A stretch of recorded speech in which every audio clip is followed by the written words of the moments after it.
Hello दोस्तों, वेलिज्म academy YouTube channel में आपका फिर से बहुत बहुत स्वागत है। दोस्तों, आज के इस वीडियो में हम यूपी टेट 2021 के लिए पर्यावरण के मोस्ट इंपॉर्टेंट क्वेश्चंस को सॉल्व करने वाले हैं। दोस्तों, इस वीडियो के सारे क्वेश्चंस जो है वो मैंने सेलेक्टेड लिए हैं, जो कि आपके सिलेबस पर बेस्ड होंगे, साथ ही साथ आपके प्रीवियस ईयर क्वेश्चन पेपर के बेस्ड होंगे। तो सारे क्वेश्चन मोस्ट इंपॉर्टेंट है, सारे क्वेश्चंस को बिल्कुल ईमानदारी से सॉल्व कीजिएगा और वीडियो के लास्ट में मुझे जरूर बताइएगा कि आज के इस वीडियो में आपके कितने क्वेश्चन सही हुए। तो दोस्तों, जैसा कि आपको पता है कि आपके यूपी टेट एग्जाम में आपके पर्यावरणीय अध्ययन में पर्यावरण के साथ साथ साइंस के भी क्वेश्चन पूछे जाते हैं, ज्योग्राफी के क्वेश्चन भी पूछे जाते हैं, कुछ कुछ हिस्ट्री के क्वेश्चन भी पूछ लिए जाते हैं। तो इन सबको ध्यान में रखते हुए मैंने हर टाइप के क्वेश्चन को मिक्स करके लिया है, जिसमें सबसे पहला क्वेश्चन आपके सामने है, मानव शरीर में हीमोग्लोबिन का क्या कार्य है। ऑप्शन आपके सामने, ऑक्सीजन का संचार, बैक्टीरिया का संचार, एनीमिया को रोकना या फिर ऊर्जा का उपयोग। जल्दी से आंसर दीजिए कि मानव शरीर में हीमोग्लोबिन का क्या कार्य है। तो दोस्तों, चलिए इसका सही आंसर देखते हैं। इसका सही आंसर है ऑप्शन ए, ऑक्सीजन का संचार। दोस्तों, आपने सुना होगा कि हमारे रुधिर में जो है प्लाज्मा होता है और साथ ही साथ क्या होती है, रुधिर कणिकाएं होती है। ठीक है ना, रुधिर कणिकाएं होती है। तो याद रखिएगा, रुधिर कणिकाएं जो होती हैं इनमें क्या क्या होता है, इनमें आरबीसीज होती है, डब्ल्यूबीसीज होती है और प्लेटलेट्स होती है। ठीक है ना।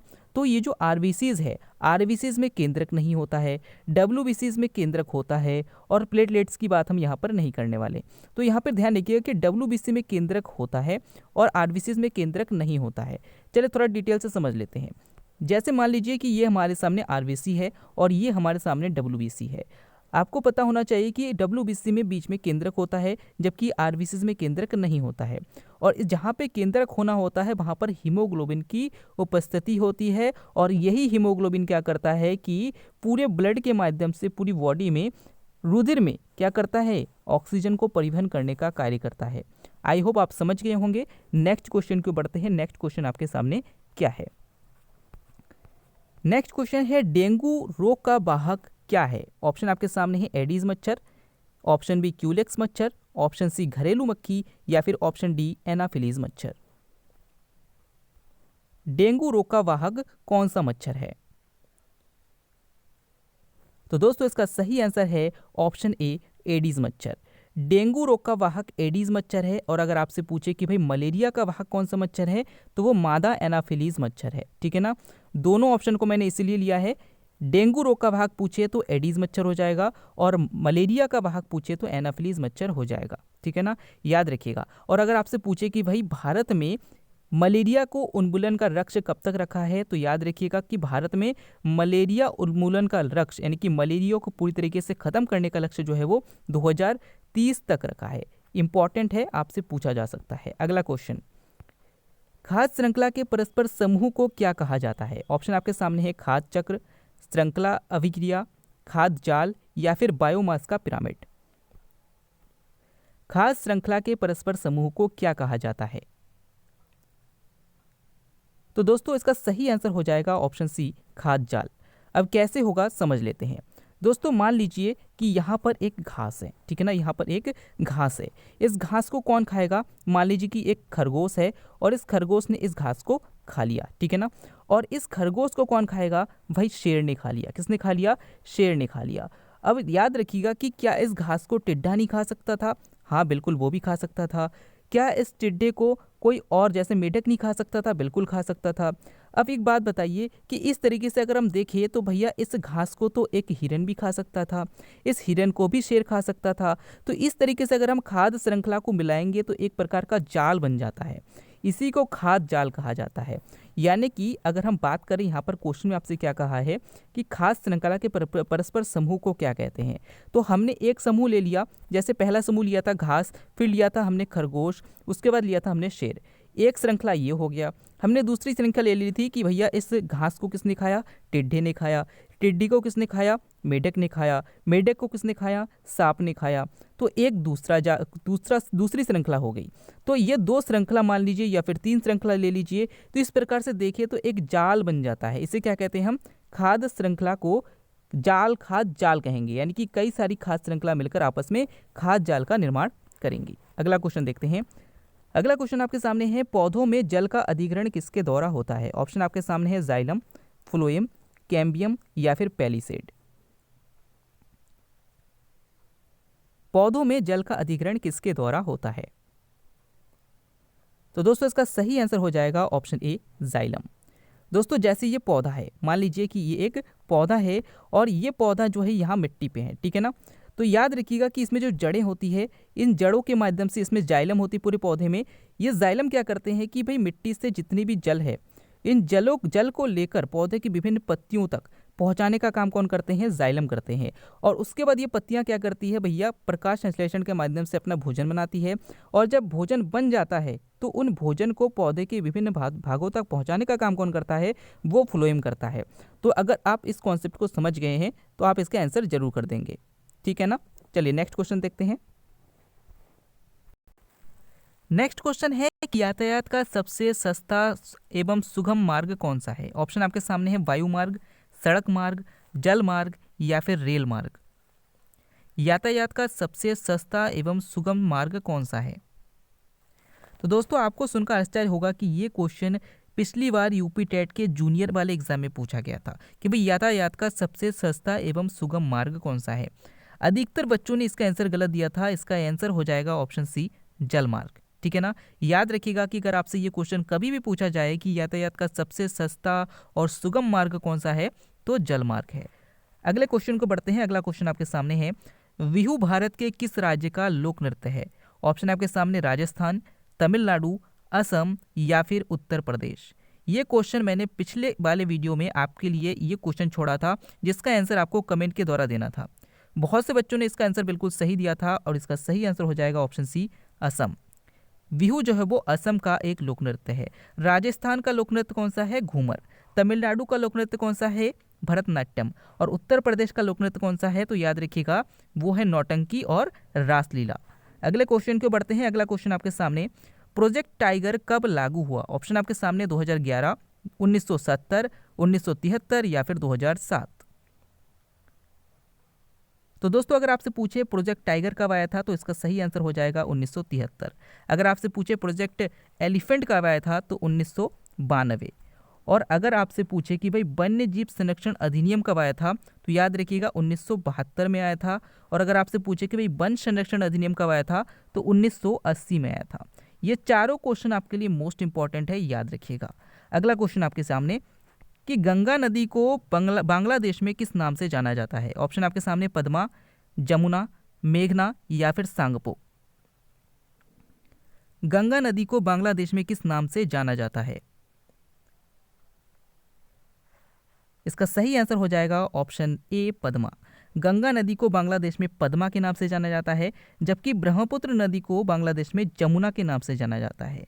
अब जरा इसको समझ लेते हैं कि भैया इस चारों ऑप्शन में आपके सामने क्या घुमा फिरा के क्वेश्चन आपसे पूछे जा सकते हैं, ठीक है ना। तो चलिए सबसे पहले आप समझ लीजिए कि ये हमारा इंडिया है, ठीक है ना। जैसे ये इंडिया है, ये इंडिया है, ठीक है ना, ठीक है।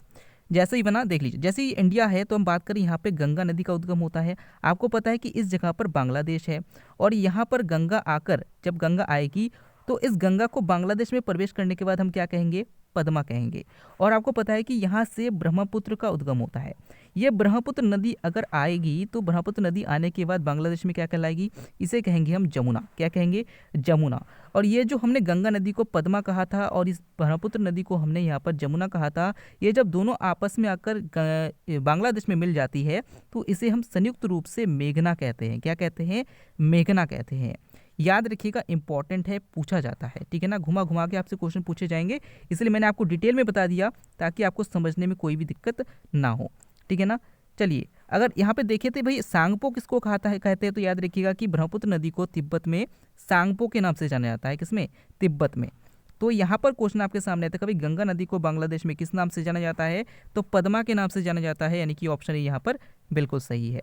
अगला क्वेश्चन आपके सामने, लोकसभा के लिए चुनाव लड़ने की इच्छुक व्यक्ति की न्यूनतम आयु कितनी होनी चाहिए? ऑप्शन आपके सामने 21 वर्ष, 25 वर्ष, 30 वर्ष या फिर 35 वर्ष। तो दोस्तों लोकसभा का सदस्य बनने के लिए आपकी आयु 25 वर्ष होनी चाहिए। अगर आपको राज्यसभा का सदस्य बनना है तो आपकी आयु कम से कम 30 वर्ष होनी चाहिए, और अगर आपको राष्ट्रपति या फिर उपराष्ट्रपति बनना है तो आपकी आयु कम से कम 35 वर्ष होनी चाहिए। याद रखिएगा, ये सारे क्वेश्चन आपसे पूछे जाते हैं। अगला क्वेश्चन, हमारा राष्ट्रीय गान पहली बार कब और कहाँ गाया गया था? ऑप्शन आपके सामने 24 जनवरी 1950 को इलाहाबाद में, ऑप्शन बी 24 जनवरी 1950 को दिल्ली में, ऑप्शन सी 26 दिसंबर 1942 को कलकत्ता में, या फिर ऑप्शन डी 27 दिसंबर 1911 को कलकत्ता में। इसका सही आंसर हो जाएगा ऑप्शन डी 27 को कलकत्ता में। दोस्तों अगर आप इस डेट को याद ना कर पाए तब भी कोई दिक्कत नहीं, बट आपको ये वर्ष याद होना चाहिए और ये कहाँ पर हुआ था ये भी आपको याद होना चाहिए। देखिए, अगर आपसे पूछे कि भाई राष्ट्रीय गान को सबसे पहली बार कब गाया गया था, तो 1911 में कलकत्ता में गाया गया था। और अगर आपसे पूछे भाई राष्ट्रीय गीत को पहली बार कब गाया गया था, तो उसे 1896 के कलकत्ता अधिवेशन में गाया गया था। और अगर आपसे पूछे भाई राष्ट्रीय गान और राष्ट्रीय गीत, इनमें से कोई अगर पूछे कि भाई राष्ट्रीय गान को या फिर राष्ट्रीय गीत को कब अपनाया गया था, तो याद रखिएगा उसे 24 जनवरी 1950 को अपनाया गया था। ठीक है ना। यहाँ पर आपसे पूछा है कि भैया हमारा राष्ट्रीय गान पहली बार कब और कहाँ गाया गया था, तो 27 दिसंबर 1911 को कलकत्ता में गाया गया था।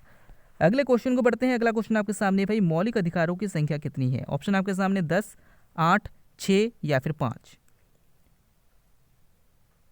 तो दोस्तों इसका सही आंसर हो जाएगा ऑप्शन सी 6। अगर आपसे पूछे भाई मौलिक अधिकार कितने हैं, तो 6 हैं, और अगर आपसे पूछे मौलिक कर्तव्य कितने हैं, तो 11 है। तो कौन कौन से मौलिक अधिकार है? सबसे पहली बात ध्यान रखिएगा कि 6 मूल अधिकार है, और कहाँ से कहाँ तक है, तो अनुच्छेद 12 से लेकर अनुच्छेद 35 तक है। कौन कौन से मूल अधिकार है? सबसे पहले समानता का अधिकार, उसके बाद स्वतंत्रता का अधिकार, शोषण के विरुद्ध अधिकार, धार्मिक स्वतंत्रता का अधिकार, संस्कृति एवं शिक्षा का अधिकार, और सबसे लास्ट में संवैधानिक उपचारों का अधिकार। ये सारे आपको याद होने चाहिए। अगले क्वेश्चन को बढ़ते हैं। मेरियाना खाई किस महासागर में स्थित है? ऑप्शन आपके सामने हिंद महासागर, प्रशांत महासागर, अंध महासागर या फिर आर्कटिक महासागर। तो दोस्तों इसका सही आंसर हो जाएगा ऑप्शन बी प्रशांत महासागर। दोस्तों याद रखिएगा कि प्रशांत महासागर सबसे बड़ा महासागर है, प्रशांत महासागर ही सबसे गहरा महासागर है। ठीक है ना। साथ ही साथ मेरियाना गर्त जो है वो प्रशांत महासागर में स्थित है, और प्रशांत महासागर में ही रिंग ऑफ फायर यानी कि अग्नि वलय पाया जाता है। यानी कि इस महासागर के चारों ओर जो है वो ज्वालामुखी पाए जाते हैं, इसीलिए इसे रिंग ऑफ फायर भी कहा जाता है।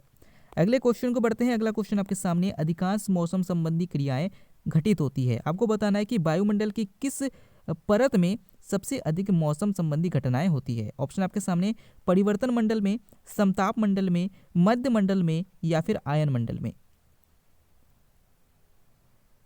इसका सही आंसर हो जाएगा ऑप्शन ए परिवर्तन मंडल में।